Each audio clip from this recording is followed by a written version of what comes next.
Welcome friend. तो स्वागत है आप सभी का हमारी एक और नई वीडियो में। तो आज की इस वीडियो में हम बात करने वाले हैं इकोनॉमिक प्लानिंग के बारे में, जो आपके यूजीसी नेट के पेपर को लेके एक बिजनेस इन्वायरमेंट में आपका जो बहुत ही इम्पोर्टेंट और फर्स्ट यूनिट है, उसके रिगार्डिंग हमारा टॉपिक आज का इकोनॉमिक प्लानिंग।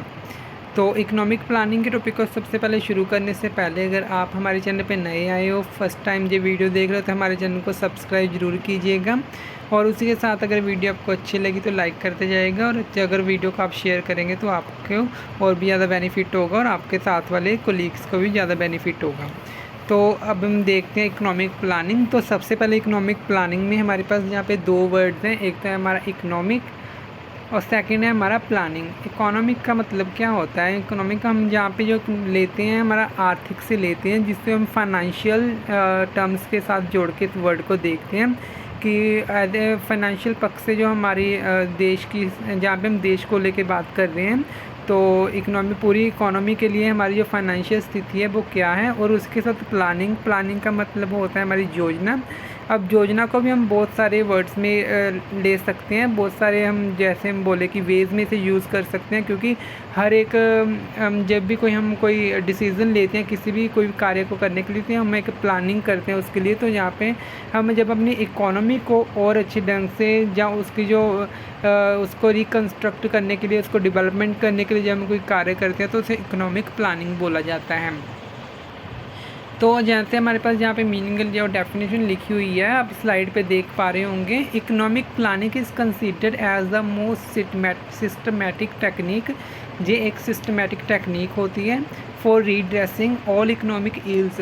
जहाँ पे भी हमारी इकोनॉमी पहले इल्स हुई है, चाहे वो किसी भी तरह से, जैसे कि हमारे वर्ल्ड वॉर में काफ़ी इकोनॉमी की डिस्ट्रॉय हो गई थी, तो उसको हम रिकवर करने के लिए, जो इलनेस होती है उसे रिकवर करने के लिए हम जो ये एक सिस्टम तैयार करते हैं, प्लानिंग करते हैं, उसे हम इकोनॉमिक प्लानिंग बोलते हैं।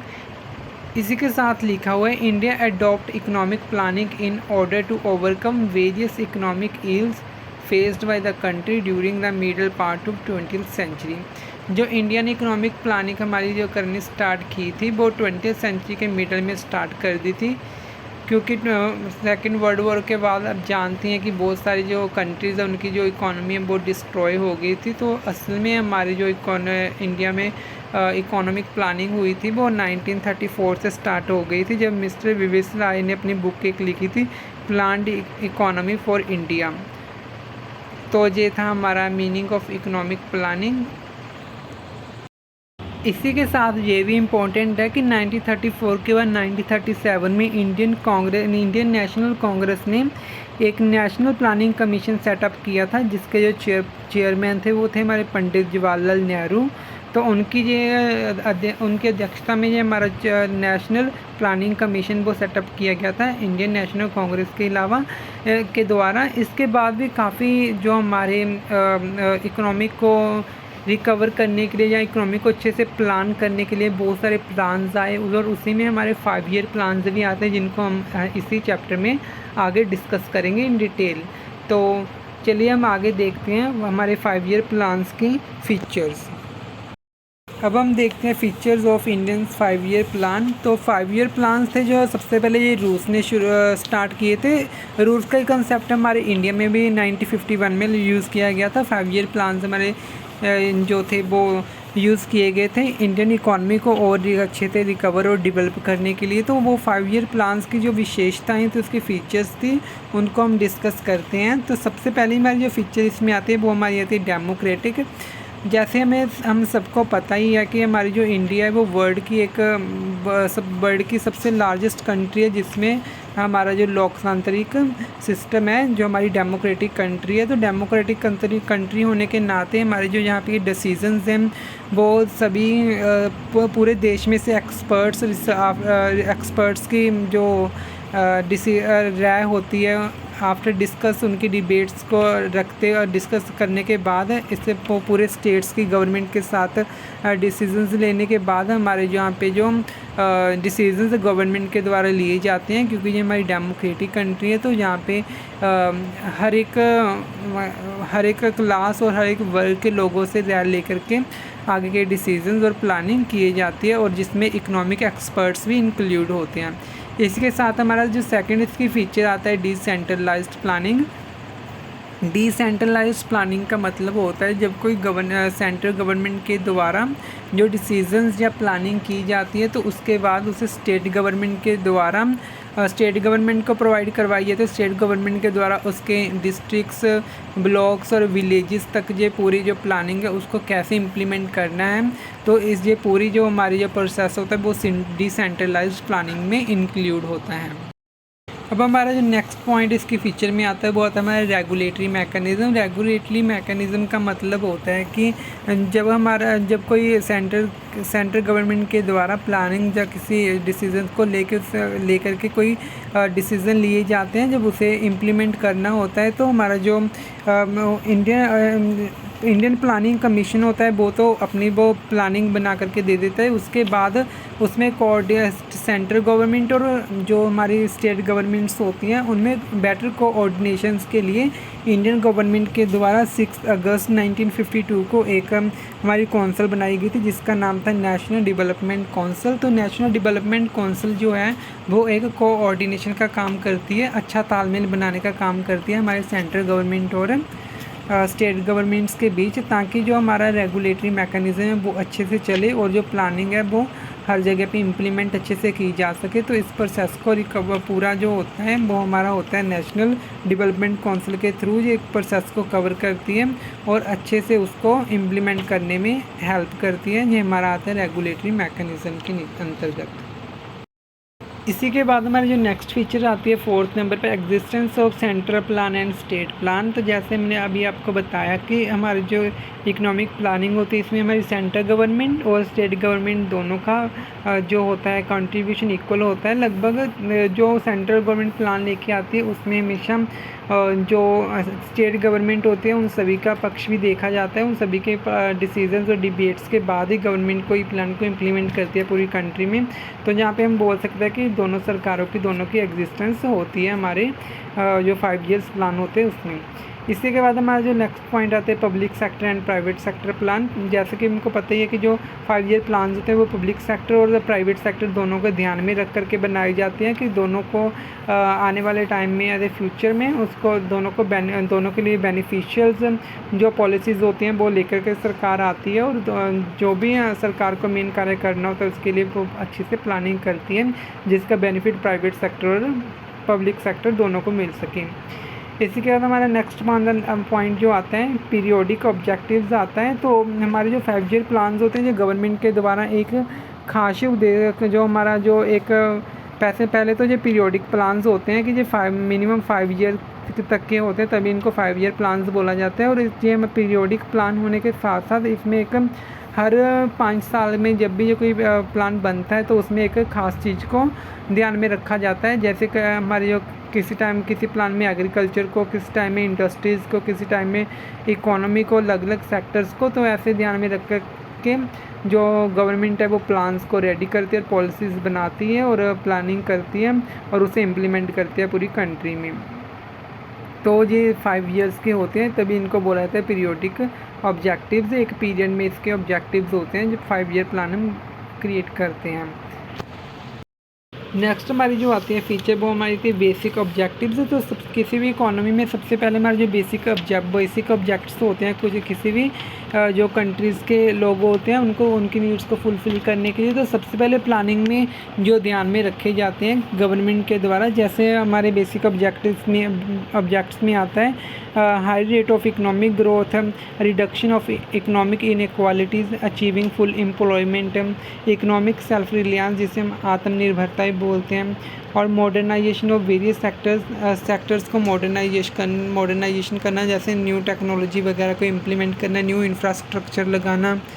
तो इसी के साथ redressing the imbalance in the economy, जो इकोनॉमी में हमारे इम्बैलेंसेस आए हुए हैं उनको रीड्रेस करना, जैसे हम न्यू इंफ्रास्ट्रक्चर और टेक्नोलॉजी को लगा करके डेवलपमेंट की ओर जा रहे हैं। तो इसी के साथ अगर हम जर्नल भाषा में बात करें तो growth with social justice is the main object.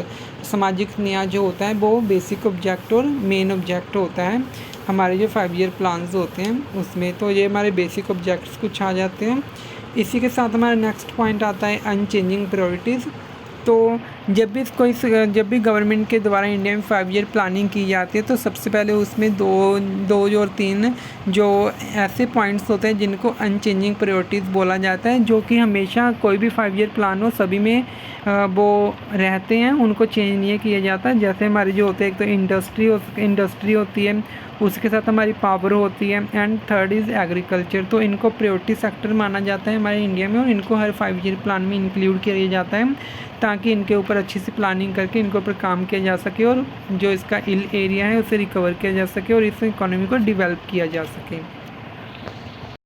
Next हमारी जो फीचर आती है वो हमारी आती है balance regional development. Balance regional development का मीनिंग होता है कि जैसे हमारा रीजनल हर क्षेत्रीय, तो हर क्षेत्रीय को यहाँ पे लिया गया, हर स्टेट को डेवलप करना कि एक बैलेंस ले करके हर स्टेट को उतना डेवलप करना 5 ईयर प्लानिंग में इंक्लूड किया गया था। लेकिन ये जो कंसेप्ट था ये पूरी तरह से कामयाब नहीं हो सका था और अभी तक ये पूरा नहीं हो पाया, क्योंकि अगर हम हमारे जो स्टेट्स हैं उनकी बात करें इंडिया में, जैसे बॉम्बे, कोलकाता और भी जितने जो बड़े स्टेट हैं बहुत अच्छी तरह डेवलप कर पाए, लेकिन हमारे जो बिहार, उड़ीसा, असम जैसे जो स्टेट थे वो अभी तक भी डेवलप नहीं हो पाए हैं, वो अभी भी अंडर डेवलप ही चल रहे हैं। तो ये हमारा जो फीचर है ये पूरी तरह से अभी तक भी इम्प्लीमेंट अच्छे से नहीं हो पाया है, क्योंकि अभी तो हमने 5 ईयर प्लानिंग 2014 में बंद कर दिए थे। इसके बाद हमारा जो नेक्स्ट पॉइंट आता है वो आता है prospective planning on basic issue और प्रॉब्लम।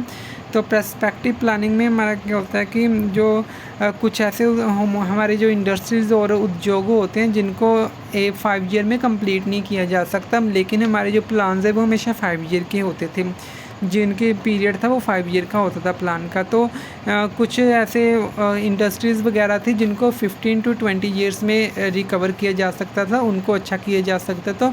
तो गवर्नमेंट उसके ऊपर भी अच्छे से अपनी प्लानिंग को साथ साथ लेके चलती थी, जिसमें इंक्लूड होते थे हमारे production of foods, petroleum goods और स्टील उद्योग एक्स्ट्रा हमारे जो कुछ हैं जो हमारे perspective planning on basic issue और प्रॉब्लम पे आते हैं, जिनकी डिमांड ज़्यादा होती है। इसी के साथ हमारा जो नेक्स्ट पॉइंट आता है प्रोग्राम इम्प्लीमेंटेशन एंड इवैल्यूएशन। तो सबसे पहले तो हमारे 5 ईयर प्लानिंग की ये विशेषता है कि इसमें सबसे पहले प्लानिंग करते हैं, एक प्रोग्राम बनाते हैं और उसको इम्प्लीमेंट कर देते हैं कि उसे लागू कर देते हैं, और उसके बाद गवर्नमेंट के द्वारा उसका जो है वो निरीक्षण किया जाता है, उसका इवैल्यूएशन मूल्यांकन किया जाता है कि जब हमने इम्प्लीमेंटेशन की है 5 ईयर प्लानिंग्स की, जिन प्लानिंग्स को हमने लागू किया है उनका अच्छे से काम हुआ, वो अच्छे से काम कर पाए हैं जहाँ उनसे उनकी वजह से कोई जो हमारी रिकवरी वो हो पाई है, जहाँ उसकी वजह से हमें कोई हेल्प मिली है, हमारे इकोनॉमिक में कुछ डेवलपमेंट हुई है या नहीं हुई है। ये हमारा आता है प्रोग्राम इम्प्लीमेंटेशन एंड इवैल्यूएशन के अंतर्गत। तो ये थी हमारी फीचर्स 5 ईयर प्लान्स की। अब हम देखते हैं कुछ हमारे ऑब्जेक्टिव्स। हमारे जो 5 ईयर प्लान्स गवर्नमेंट के द्वारा इम्प्लीमेंट किए जाते हैं उनकी जो मेन ऑब्जेक्टिव्स होते हैं, उनके उद्देश्य क्या होते हैं। तो सबसे पहला तो हमने अभी इसके फीचर्स में हमने ऑब्जेक्टिव्स को डिस्कस किया है, लेकिन जहाँ पे हम अलग से आपको समझा रहे हैं, तो सबसे पहले आप जैसे स्लाइड पे देख पा रहे हैं इकोनॉमिक ग्रोथ। तो ये अभी भी हमने लास्ट बेसिक वाले में हमने कवर किया था, जो बेसिक उनकी जो प्रायोरिटीज़ थी जिनको गवर्नमेंट के द्वारा बेसिक ऑब्जेक्ट्स कुछ रखे गए थे 5 ईयर प्लान के अंतर्गत। तो वही हमारे ऑब्जेक्टिव्स यहाँ पे डिटेल में आ जाते हैं। जैसे सबसे पहला हमारा आता है इकोनॉमिक ग्रोथ। इकोनॉमिक ग्रोथ का मतलब होता है गवर्नमेंट कुछ ऐसे ऑब्जेक्टिव्स के ऊपर काम करती है जो हमारी पूरी इकोनॉमी के लिए बेनिफिशियल्स होते हैं, जो पूरी स्टेट्स यूनियन टेरिटरीज़ और जितने भी हमारे ब्लॉक्स वगैरह और विलेजेस वगैरह होते हैं, पूरी इकोनॉमी को देख करके, पूरी इंडस्ट्रीज़ वगैरह को देख के जहाँ पे अपनी प्लानिंग करती है, तो पूरी इकोनॉमी को वहाँ पे इंक्लूड किया जाता है और इकोनॉमिक ग्रोथ को बढ़ावा देने की प्लानिंग की जाती है। तो इसका मेन ऑब्जेक्टिव है कि हमने इकोनॉमिक ग्रोथ को आगे लेके जाना है। सेकंड इसमें हमारा आता है attaining economic equality and social justice.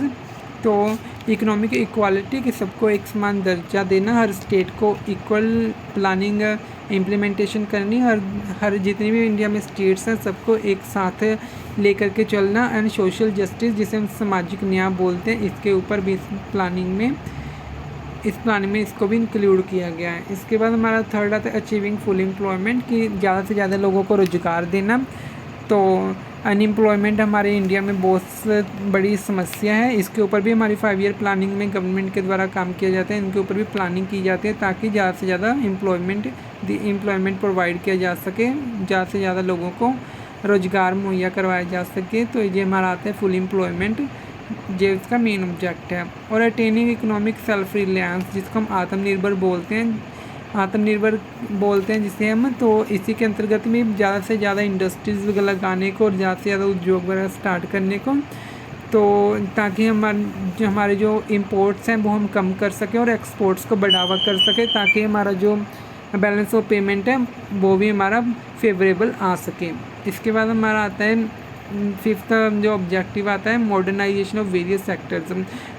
जो हमारे ऐसे सेक्टर्स हैं जैसे इंडस्ट्रीज़ हो गया, पावर, एग्रीकल्चर, जो भी इलनेस में चल रहे हैं या अंडर डेवलप्ड हैं, उनको डेवलप करना और उनमें मॉडर्नाइजेशन लेके आना। मॉडर्नाइजेशन हमारा टेक्नोलॉजी और न्यू इंफ्रास्ट्रक्चर को लगा करके हम मॉडर्नाइजेशन को लेके आ सकते हैं। तो ये हमारा इसका मेन ऑब्जेक्टिव हो जाता है। इसी के बाद हमारा 6 जो पॉइंट आता है रीड्रेसिंग इनबैलेंस इन द इकोनॉमी। जितने भी हमारी इकोनॉमी यहाँ पे इल हुई है, जितने भी सेक्टर्स हमारे इल हुए हैं उनको, चाहे वो इंडस्ट्री हो, चाहे वो पावर हो, चाहे वो एग्रीकल्चर, चाहे वो स्टील हो, चाहे वो चाहे ऑटोमोबाइल हो, कोई भी सेक्टर हो इकोनॉमी में, उन सभी को रीड्रेस करना ताकि जो इकोनॉमी में इनबैलेंस है उनमें इक्वालिटी लाई जा सके और इन इकोनॉमी को डेवलप किया जा सके। तो इसके जो मेन ऑब्जेक्टिव्स हैं। अब हम देखते हैं हमारे 5 ईयर प्लान्स को इन डिटेल में। 5 year plans in India. First 5 year plan था जो हमारा था वो 1951 से 1956 तक चला था। जैसे कि हमने बताया कि जो हमारा 5 ईयर का प्लान्स का कंसेप्ट है, जो हमने रूस से लिया है। सबसे पहले वर्ल्ड में रूस ने 5 ईयर प्लानिंग स्टार्ट की थी, उसके बाद हमारे इंडिया ने भी स्टार्ट की थी। तो हमारा जो सबसे पहला 5 ईयर प्लान था वो था हमारा 1951 से 1956 तक चला था। 1951 में हमारे जो प्रेसिडेंट थे, हमारे प्राइम मिनिस्टर थे, हमारे जो प्राइम मिनिस्टर थे तब के टाइम पे जवाहरलाल नेहरू, तो उन्होंने जो प्रेजेंट किया था 5 ईयर प्लान फर्स्ट 1951 में, जो किया गया था हमारा 8 दिसंबर 1951 को प्रेजेंट किया गया था, जिसमें टोटल बजट था हमारा 206.8 बिलियन इन इंडियन रुपीज़, जिसमें से हमने एलोकेट किया हुआ था 7 ब्रॉड एरियाज़ को, जिसमें हमने एनर्जी के लिए रखा था हमने 27.2%, एग्रीकल्चर और कम्युनिटी डेवलपमेंट के लिए 17.4%, ट्रांसपोर्ट एंड कम्युनिकेशन के लिए 24%, इसी के साथ इंडस्ट्री के लिए 8.4%, सोशल सर्विसेज के लिए 16.64%, लैंड रिहेबिलिटाइजेशन के लिए 4.1% एंड अदर्स के लिए 2.5% हमने इसमें हमारे जो बजट था उसको एलोकेट किया था। इसी के साथ हमने जो ग्रोथ रेट हमने रखा था कि हमने कितना अटेन करना है, 2.1% का हमने गोल रखा था, लेकिन हमने उससे ज़्यादा हमारा जो जीडीपी का ग्रोथ रेट है वो हमने 3.6% अटेन किया था, जो कि हमने फर्स्ट ईयर प्लान में हमने इतनी अच्छी अचीवमेंट की थी। तो इसी के साथ हमने जो हमारा जो नेट डोमेस्टिक प्रोडक्ट था वो हमारा 15% तक चला गया था। इसी के बाद हमने इसी फर्स्ट ईयर प्लान में हमारे बाखड़ा डैम बनी थी, हीराकुंड डैम बनी थी। इसके बाद हमने जो इसमें IIT स्टार्ट की थी 1956 में 5 IIT स्टार्ट की थी, जिसको हम इंडियन इंस्टीट्यूट ऑफ टेक्नोलॉजी बोलते हैं। तो ये भी हमारे 5 हमारे इंडिया में स्टार्ट की गई थी। इसके बाद हमारा बना था UGC यूनिवर्सिटी ग्रांट कमीशन, जहाँ पे बना था, और इसके अलावा हमारे बहुत टेक्निकल इंस्टीट्यूशंस का निर्माण हुआ था। हमारे जो 5 year plan first 5 year plan था इसमें, तो ये हमारा फर्स्ट 5 ईयर प्लान था जो 1951 से 1956 तक चला था। तो इतनी अचीवमेंट्स हमने इस 5 ईयर प्लान में की थी। इसके बाद हमारा जो सेकंड 5 ईयर प्लान था हमारा 1956 से 1961 तक चला था। तो सेकंड 5 ईयर प्लान में हमने ज़्यादा फोकस किया था इंडस्ट्री के ऊपर, क्योंकि फर्स्ट ईयर 5 ईयर प्लान में हमने एग्रीकल्चर सेक्टर के ऊपर ज़्यादा फोकस किया था। और एग्रीकल्चर सेक्टर में इतनी डेवलपमेंट और इतनी अच्छी अचीवमेंट के बाद हमने जो हमारा सेकंड 5 ईयर प्लान था उसमें हमने इंडस्ट्री के ऊपर फोकस किया। इंडस्ट्री के ऊपर फोकस किया जहाँ पे जो हमने मॉडल यूज़ किया था वो प्रशांत चंद्रा मानालोविसिस का था। 1953 में इसको यूज़ किया गया था, जो कि इंडिया के स्टैटिक्स के भी माने जाते हैं। इंडिया में स्टैटिकल डे इनके बर्थडे मनाया जाता है। तो in the second year 5 year plan में हमने 5 स्टील मिल्स जो कि बहुत बड़े स्केल पे हमने उनको लगाया था। 5 स्टील मिल्स में थे जो हमारी तीन इंपॉर्टेंट थी, बहुत ही हमारी भिलाई, दुर्गापुर एंड रुड़कीला जो जिनको इस्टेब्लिश किया गया था। इसके बाद हमारी कोल प्रोडक्शन इंक्रीज की गई थी। मोर रेलवे लाइंस थी जो उनको ऐड किया गया था। नॉर्थ ईस्ट में रेलवे लाइंस का निर्माण किया गया था, न्यू रेलवे लाइंस बिछाई गई थी। इसके बाद एटॉमिक एनर्जी कमीशन बनाया गया था इन 1957 में। इसके बाद हमारा जो Tata institute of fundamental research उसको भी इस्टेब्लिश किया गया था रिसर्च के लिए। इसके अलावा हमारे 1957 में हमने स्कॉलरशिप स्टार्ट किया था, स्कॉलरशिप प्रोग्राम, जो कि हमने जो स्टूडेंट्स हमारे उसमें काम करते न्यूक्लियर पावर के सेक्टर में काम करते थे, उनके लिए स्कॉलरशिप जो सिस्टम था वो भी स्टार्ट किया गया था हमारे सेकंड 5 ईयर प्लान में। तो ये चला था हमारा 1956 से 1961 तक। इसके बाद हमारा थर्ड 5 ईयर प्लान आता है, ये हमारा 1961 से 1966 तक चला था। लेकिन जो हमारा थर्ड 5 ईयर प्लान था जिसमें हमने कोई ज़्यादा इन डेवलपमेंट जहाँ कुछ ज़्यादा अचीवमेंट नहीं की थी, ये हमारा एक तरह से फेलियर 5 ईयर प्लान था। क्योंकि 1961 में जब थर्ड 5 ईयर प्लान स्टार्ट हुआ तभी हमारा 1962 में हमारी चाइना के साथ जो हमारा युद्ध लग गया था, हमारी जो जंग थी वो लग गई थी जिसमें भारत की हम हार गए थे। उसके बाद हमने 1965 में हमारी जो पाकिस्तान के साथ हमारी जंग लग गई जिसमें भारत जीत गया था जंग को। लेकिन इसके अलावा भी हमने 1961 से लेके 1966 में हमारा जो प्लान एक तरह से फेल्यूर था, लेकिन इसके अलावा इसमें हमने अचीवमेंट अच्छी की थी जिसमें हमारी जो डैम्स की कंस्ट्रक्शन थी वो कंटिन्यू रही। इसके अलावा हमारे जो मैनी सीमेंट्स के जो इंडस्ट्रीज़ है, सीमेंट इंडस्ट्रीज़ और फर्टिलाइज़र्स प्लांट्स वगैरह की इंडस्ट्रीज़ थी, तो ये हमारी अच्छी तरह से ग्रोथ कर रही थी, अच्छी तरह से अपनी जो उसका डेवलपमेंट को अचीव कर रही थी। इसके अलावा हमारी डैम्स का जो कंस्ट्रक्शन थी वो कंटिन्यू थी। इसके अलावा हम इलेक्ट्रिसिटी बोर्ड्स और सेकेंडरी एजुकेशन बोर्ड्स इसमें बनाए गए थे। और इंडो पाकिस्तान की जो वॉर थी वो भी इसी के दौरान लगी थी 1956 में, लेकिन इसको 1965 में और इसको हमने विन किया था, जहाँ पे हमने जीती थी ये जंग।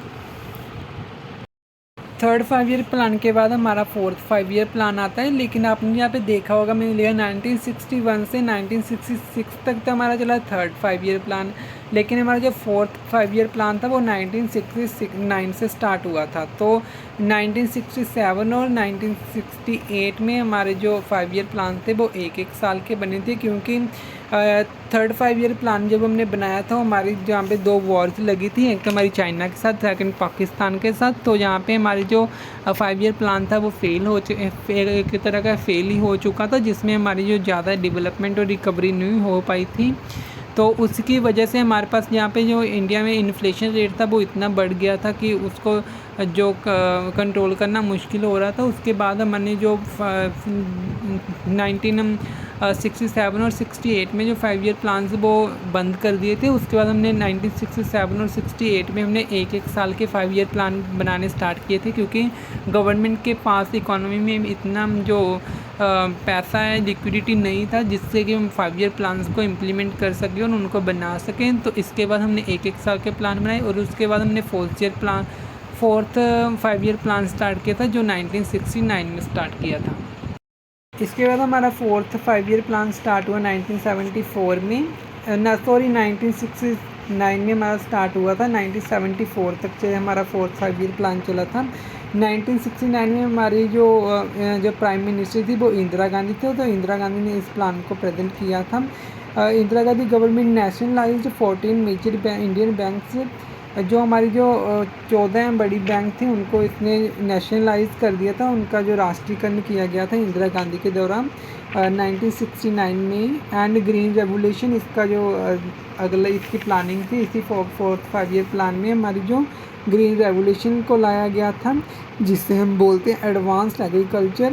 इसी के साथ हमारी 1971 में जहाँ पे एक और जंग लगी, एक और युद्ध लगा था हमारा पाकिस्तान के साथ, जिसका जो सीटा ये हुआ कि हमने हमारा जो बांग्लादेश इस टाइम जो भारत का हिस्सा था वो 1971 में वो अलग हो गया, उसे एक और मुस्लिम कंट्री घोषित कर दिया गया वार को शांत करने के लिए। इसी के साथ हमारा जो इसमें हमने 1974 में हमारा जो न्यूक्लियर टेस्ट किया था, जिसका नाम था हमने रखा था स्माइलिंग बुद्धा, उसे भी टेस्ट किया गया था। तो ये अचीवमेंट्स थी हमारी 4th 5 ईयर प्लान में।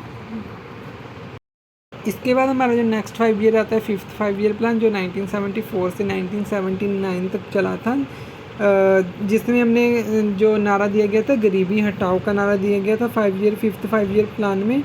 और इसके अलावा हमारा सोशल जस्टिस का इसमें जो मेन फोकस था, और उसी के साथ साथ ये फोकस किया था सेल्फ रिलायंस पे, आत्मनिर्भर के ऊपर इसने ज़्यादा फोकस किया था, और एग्रीकल्चर सेक्टर में, और इसके साथ साथ डिफेंस में इसने ज़्यादा फोकस किया था हमारे 5 ईयर प्लान ने। इसके बाद 1978 में, क्योंकि ये प्लान था हमारा 1979 तक चलने वाला था, लेकिन 1978 में हमारी जो गवर्नमेंट है वो चेंज हो गई, क्योंकि जो पहले के 5 ईयर प्लान चलते थे, और ये प्लान भी जो बनाया गया था जो कांग्रेस पार्टी के द्वारा बनाया गया था, लेकिन 1978 में हमारी जो मोरारजी देसाई की गवर्नमेंट आ गई जो कि बीजेपी की थी, तो इन्होंने इस 5 ईयर प्लान को यहीं पर रिजेक्ट कर दिया। और ये जो हमारा जो 79 तक चलने वाला 5 ईयर प्लान था, जो 78 में रिजेक्ट कर दिया गया।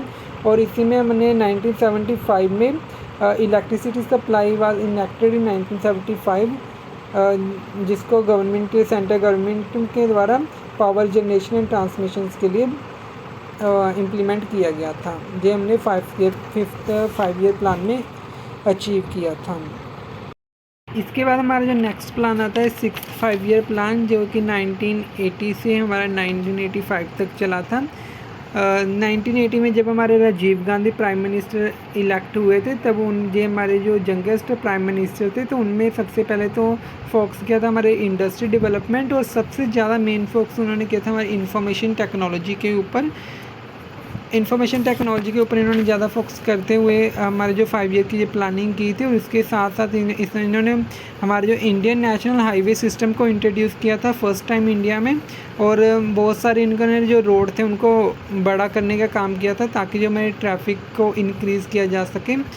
और इसी के साथ साथ हमारा जो टूरिज़्म है उनको उसको एक्सपेंड किया था इन्होंने, और इसी में इन्होंने इकोनॉमिक लिबरलाइजेशन का काम किया था।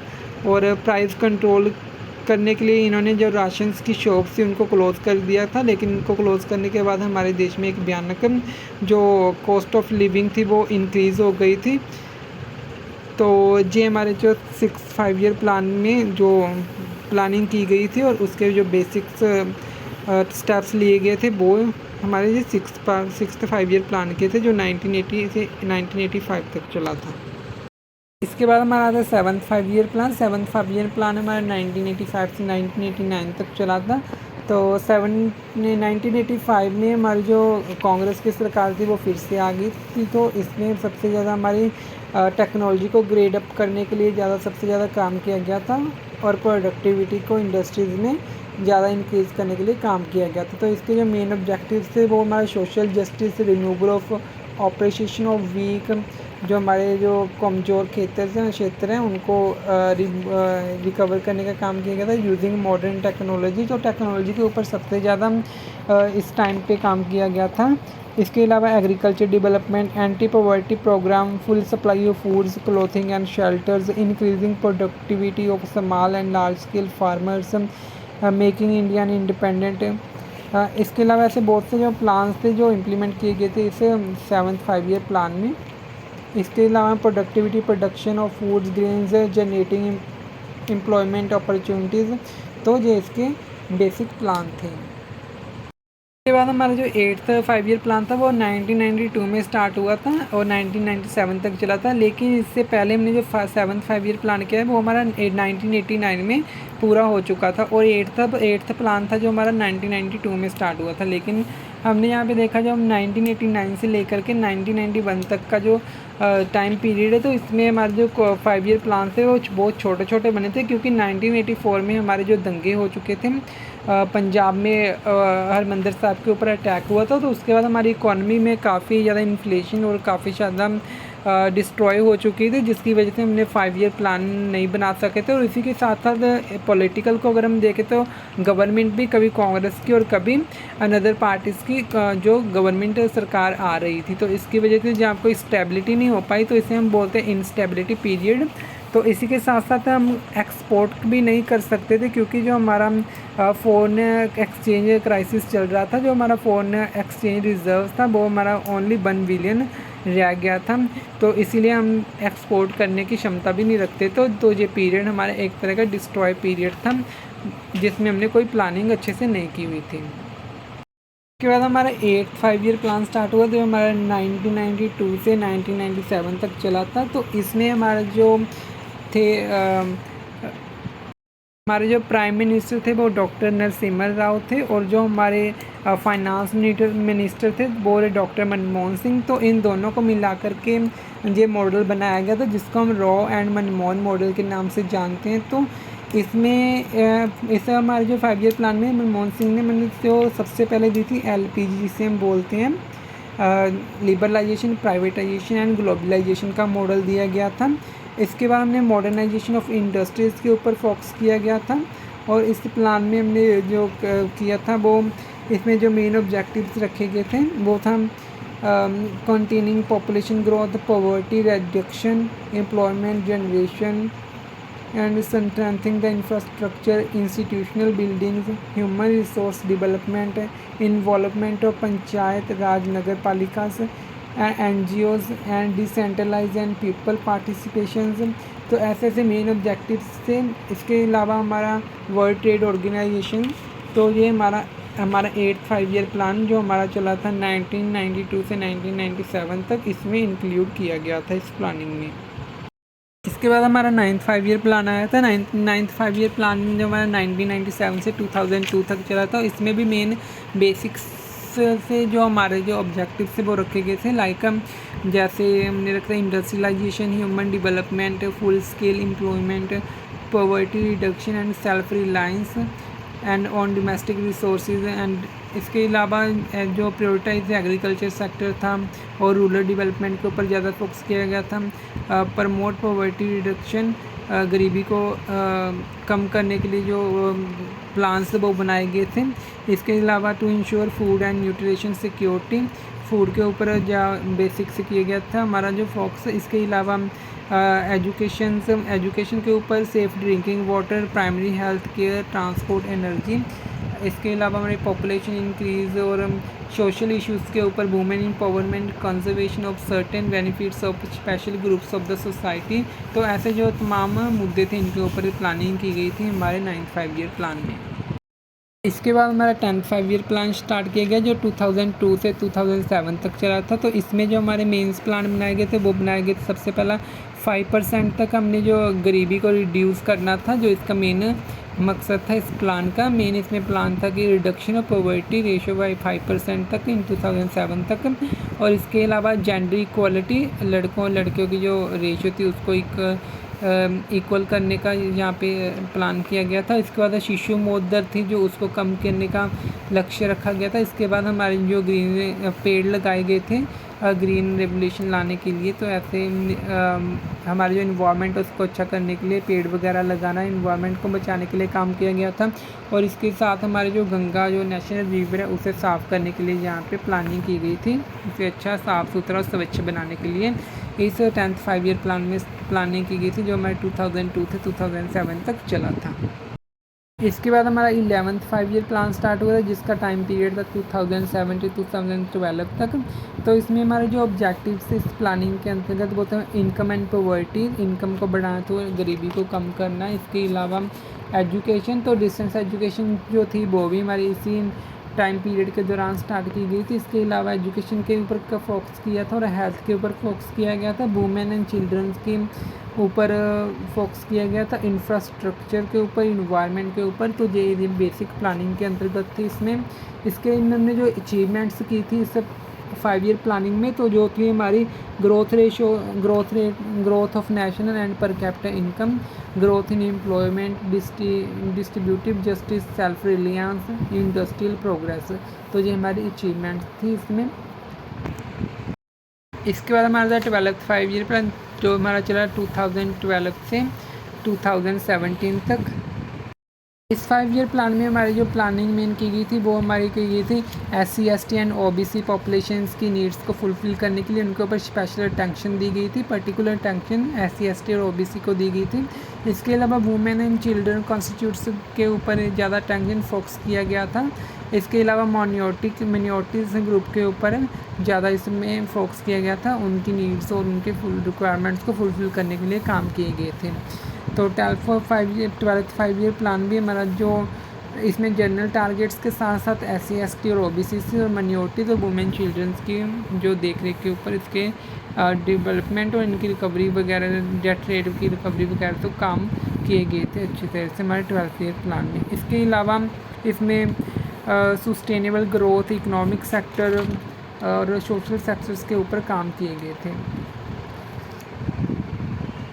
जो हमारा 12th 5 ईयर प्लान था, जो हमारा 2012 से लेके 2017 तक बना था, लेकिन 2014 में हमारी बीजेपी की सरकार जो सत्ता में आ गई थी, तो उन्होंने ये 2015 में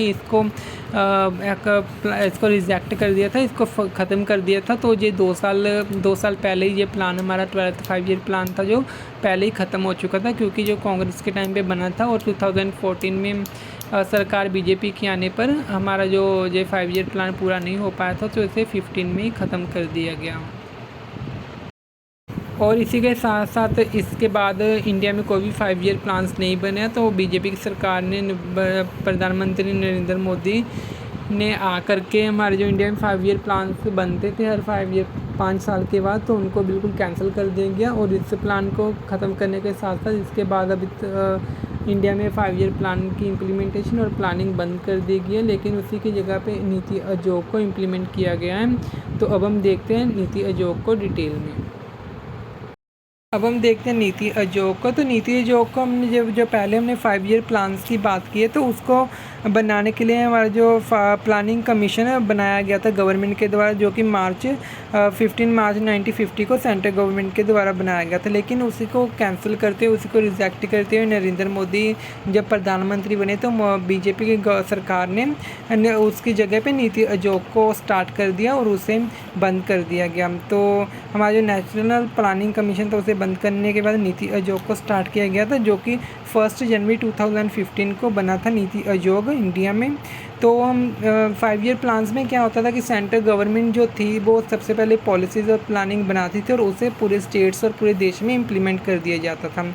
लेकिन हमारा जो नीति आयोग है, इसमें जो स्टेट्स हैं वो अपनी रिक्वायरमेंट्स और अपनी प्लानिंग और अपने डिसीजन सेंट्रल गवर्नमेंट को भेजते हैं और सेंट्रल गवर्नमेंट उनको ध्यान में रख करके अपनी प्लानिंग करती है और उस बाद में उसे स्टेट्स में इम्प्लीमेंट किया जाता है। तो सबसे मेन मोटिव नीति आयोग का यही था कि स्टेट्स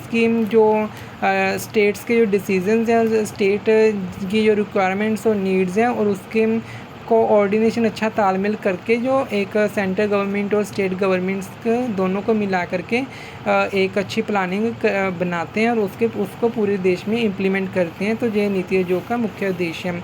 तो जैसे आप स्लाइड पे देख पाए, नीति आयोग का मतलब है, फुल फॉर्म है इसका the national institute for transforming India, जिसे हम नीति के नाम से जानते हैं और इसके साथ आयोग लगाया गया है।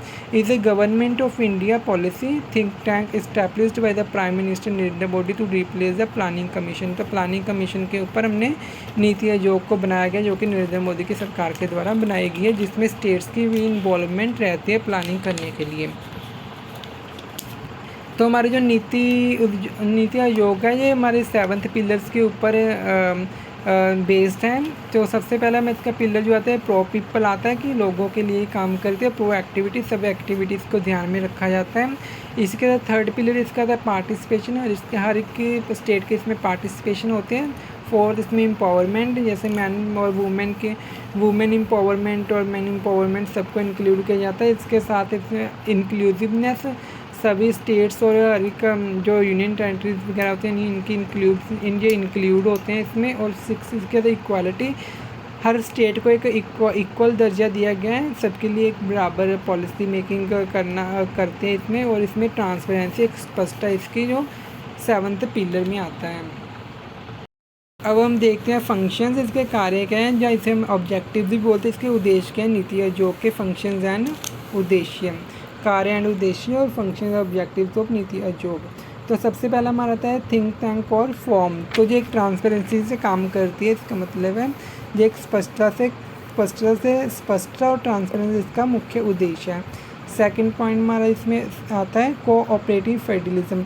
तो इसमें सेंट्रल गवर्नमेंट और स्टेट गवर्नमेंट दोनों का एक कोऑपरेट होता है, एक अच्छा तालमेल होता है जो कि इसका मुख्य उद्देश्य है कि सेंटर और हमारी जो स्टेट गवर्नमेंट्स है दोनों के प्लानिंग को कंबाइन करके जो नीति आयोग है वो काम करता है। इसके बाद सस्टेनेबल डेवलपमेंट, तो डेवलपमेंट इसका जो मुख्य उद्देश्य है। इसके बाद find best practice from foreign countries, तो फॉरेन कंट्रीज़ से हम कुछ एज ए प्रैक्टिस कुछ लर्न करना, कुछ सीखना और उसको अपने देश में इम्प्लीमेंट करना जो अच्छी पॉलिसीज़ हो। इसके प्रॉवर्टी एलिमिनेशन की गरीबी को कम करना इसका मुख्य उद्देश्य है। इसके अलावा हमारा इंक्लूसिव डेवलपमेंट को और इंक्लूड करना और इकॉनमी को ज़्यादा से ज़्यादा रिकवर करना।